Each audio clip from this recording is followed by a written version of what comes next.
Hello friends, welcome back to the next session on operations planning, scheduling and control. Now let's begin with our learning. In this particular session, the learners or the students will be understanding the concepts of operations resource allocation, the learning objectives. At the end of this particular session, the learners will be able to understand what do we mean and how do we define the concept of operations resource allocation, what are the various activities and operational activities that have been undertaken in the business organization related to the resource allocation, and how are the resource allocation activities that have been conducted, and a specific description as to the rule. The operations resource allocation, that is the introduction. In an organization, when we conduct a series of activities in a certain course of duration, the practicing of assigning and managing the assets in an organization is of an important nature. That is, when an organizational strategic decisions are being decided, the optimum utilization and allocation of resources is essentially required. And for those particular consideration, the assigning and managing of assets is essentially important. When the assignment and managing of assets activity is being undertaken, those particular activities should be planned and should be undertaken on the basis of availability of resources. The resources may be a distinctive factor related to the factors of production, that is the land, labor, capital, enterprise and resources. So the first organization that they have to choose is what is the objective or goal of the organization. Those organizational goal and objectives should be in alignment with the short-term or the long-term goals and the strategic decision-making techniques that has been implemented in the organization. The level of income of an individual, enhancing the productivity, improving the brand value, and creating an awareness in the minds of people in order to implement a better resource allocation strategy is essentially required. And for all those considerations, an organization needs to have an optimum resource allocation strategy which will help to create a certain case or a situation wherein the resources are being utilized in a better effective way, and the product that has been manufactured or that has been prepared is of a qualitative nature. This particular diagram shows you how the strategies, that is the organizational strategies, are in correlation with the plan that has been prepared, and accordingly how do we execute and monitor the plan. So a proper cycle as to execution and monitoring in correlation with the strategies and with a proper planning that has been executed or that has been implemented. So that's the concept of operations resource allocation. Now let's understand what are the various procedures or activities that have been performed in the work orders allocation. In this particular case, you have Vurkrom approach of learning objectives. Number one, it focuses on the situation awareness. The situation as to short-term goal or the long-term goals depends or changes as per the need and requirement of the resources. The production, the availability of goods and services always changes as per the need requirement of a particular individual or the manufacturing, service and operations and stores department and so on. So in this particular case, the situation awareness at all the levels is essentially required, and accordingly the decision making needs to be undertaken. The decision making as to activities that needs to be implemented, how frequently the profitability in the organization can be ascertained, and how the business activities can regulate the profit making situation in the organization, all needs to be planned in a sequential way. In terms of an assembly line, when the goods are been moving from one machine to another machine, the time series or sequence series of activities needs to be ascertained, and there should not be a breakdown situation that may arise to the loss making to a certain organization.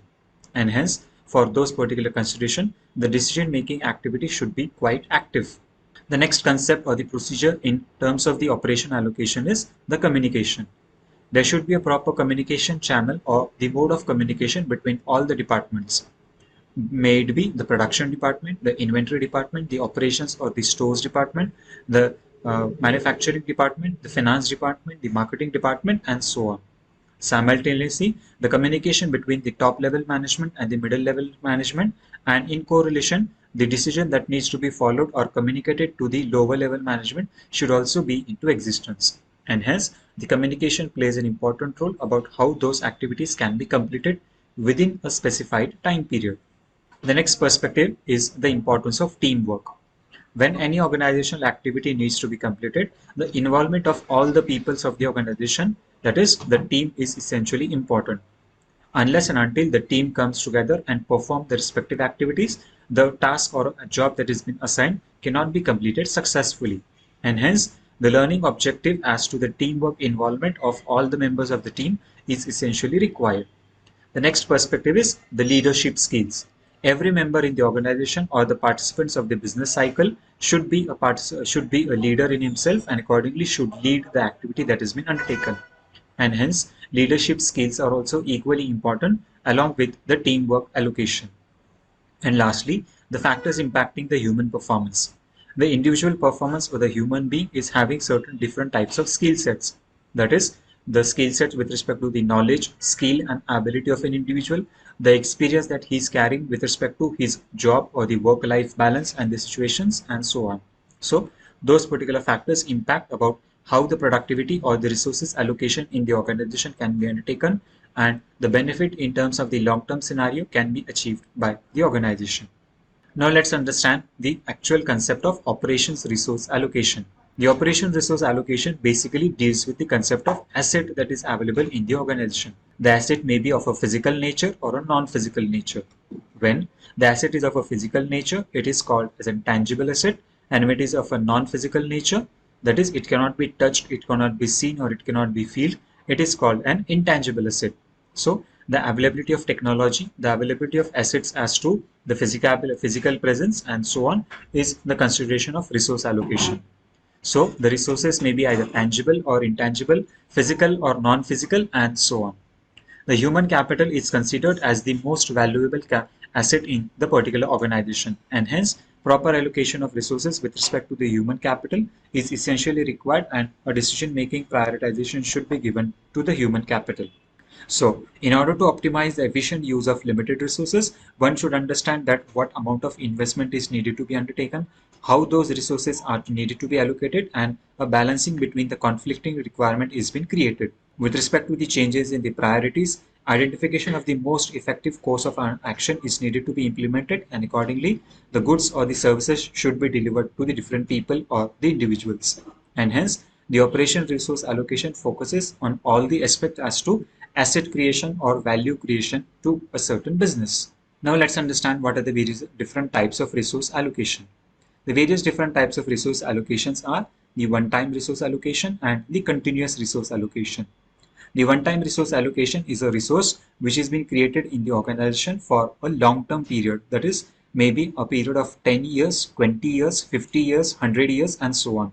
So a resource once deployed will not move or will not differ in the organization and will remain for a permanent stage. It's called a one-time resource allocation. That is a purchase of machinery, a purchase of a certain software, and so on. The next concept is the type of resource allocation is the continuous resource allocation. In terms of a continuous resource allocation, this particular type of resources keeps on changing or keeps on upgrading as and when the need arises. Let's take an example. In terms of a continuous resource allocation, you have an example of a human being, a certain amount of softwares which require a certain upgradations, a certain amount of technology that needs to be improvised, and so on. And hence, the resource is of a continuous nature wherein after a several point of time, that is either after 1 year, 2 years, 5 years, and so on, the resources that have been there in the organization needs to be upgraded. It should be changed according to the changing scenario, changes according to technology, and so on. And hence, there are two types of resources, that is one-time resource and a continuous resource.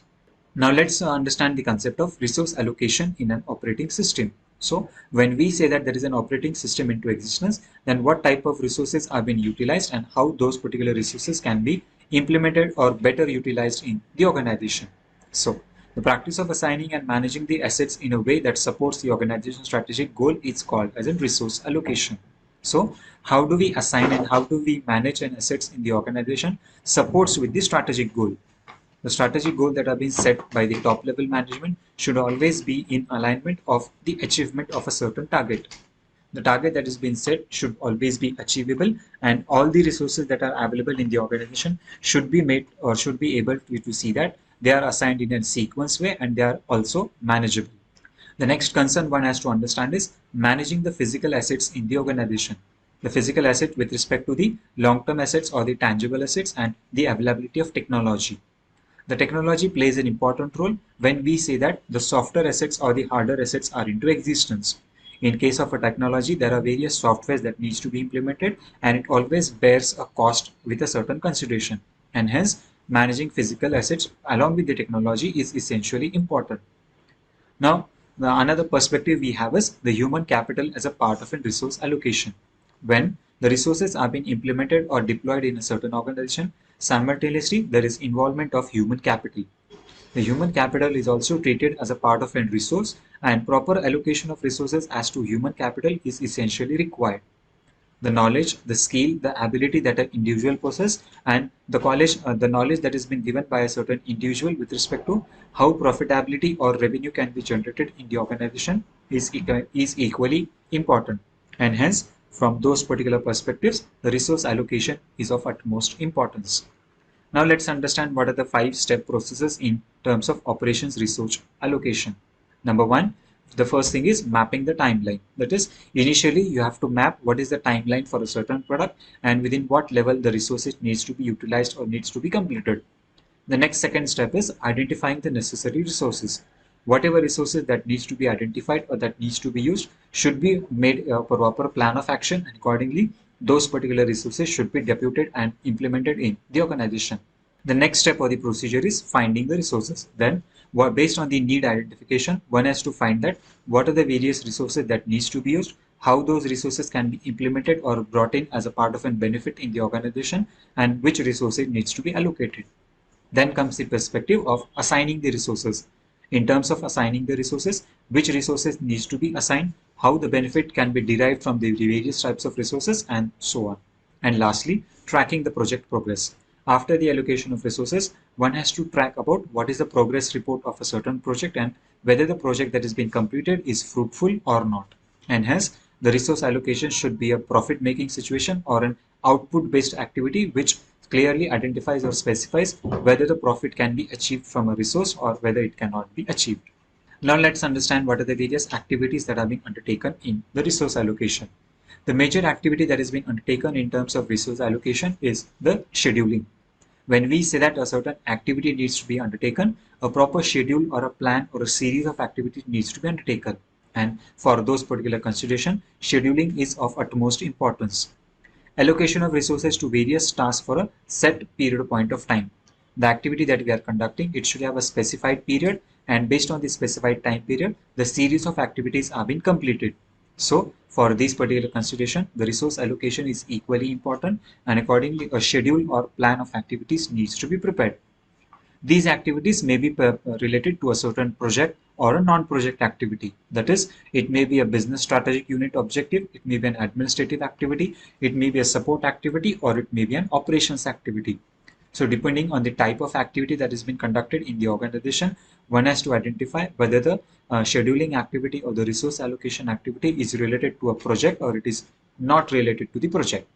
If it is related to a certain project, then accordingly certain prioritization or importance needs to be given, and if it is not related to a certain project, certain prioritization importance needs to be given. Simultaneously, the deadline or the period of time during which the resource allocation activity needs to be completed also needs to be satisfied, also needs to be mentioned, and accordingly the project needs to be completed. Assigning 100% of their capacity guarantees. So in this particular case, assigning the 100% capacity to the guarantees is equally important, and hence we need to see that whatever resources that have been implemented, they have been utilized at the 100%. And hence, for the 100% capacity utilization, it is essential to see that all those resources that have been employed have been there in a proper scheduling concern and they have been utilized to their fullest capacity. The guarantees that resources are used to their full potential. So whatever resources are available or that is there in the organization, they should be used with their full potential, with a full guarantee that those resources will be made available as and when the need arises and as and when there is a requirement in the organization. Now let's understand what are the 7 types of resources. The 7 types of major resources in the organization are people, information, materials, tools and machines, the energy, and the capital, along with the time, that is the major factor or the composition. And hence, these are the major 7 types of resources which plays a very important role, and accordingly, based on the availability, based on the need, based on the consideration, all those resources should be utilized in a very effective way, and optimum utilization of these scarce and available resources needs to be undertaken in the organization. Now let's understand what are the various 8 ways to allocate the resources.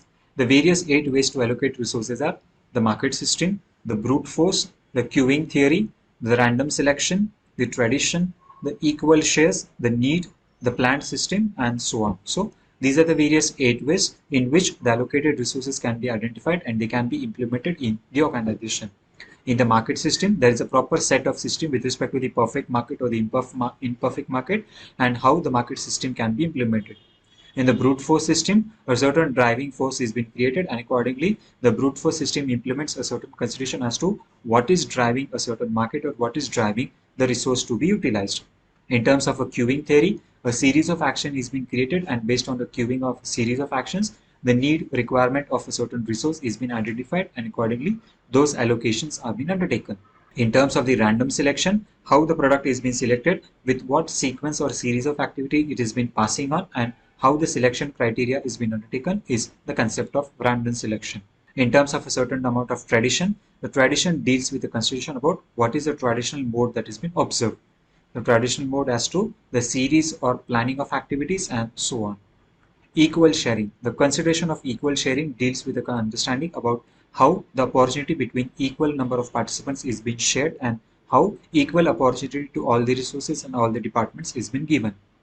The need identifies the prioritization, and lastly, the planned system.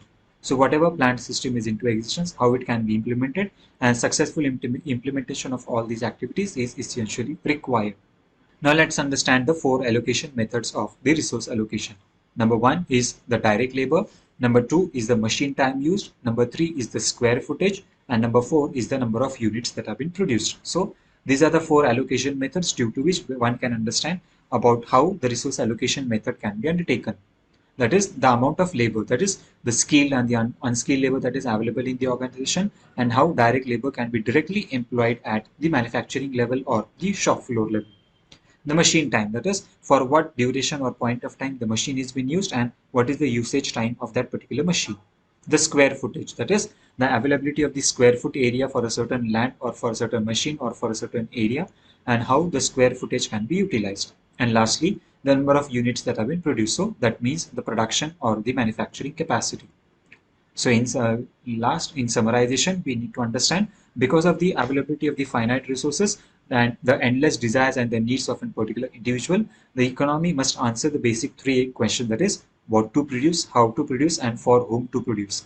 Ultimately, one has to understand that when the resources are there into existence, always there are infinite needs, wants, and desire of a particular individual, but the resources to satisfy those particular need, want, and desire are always finite and they are limited.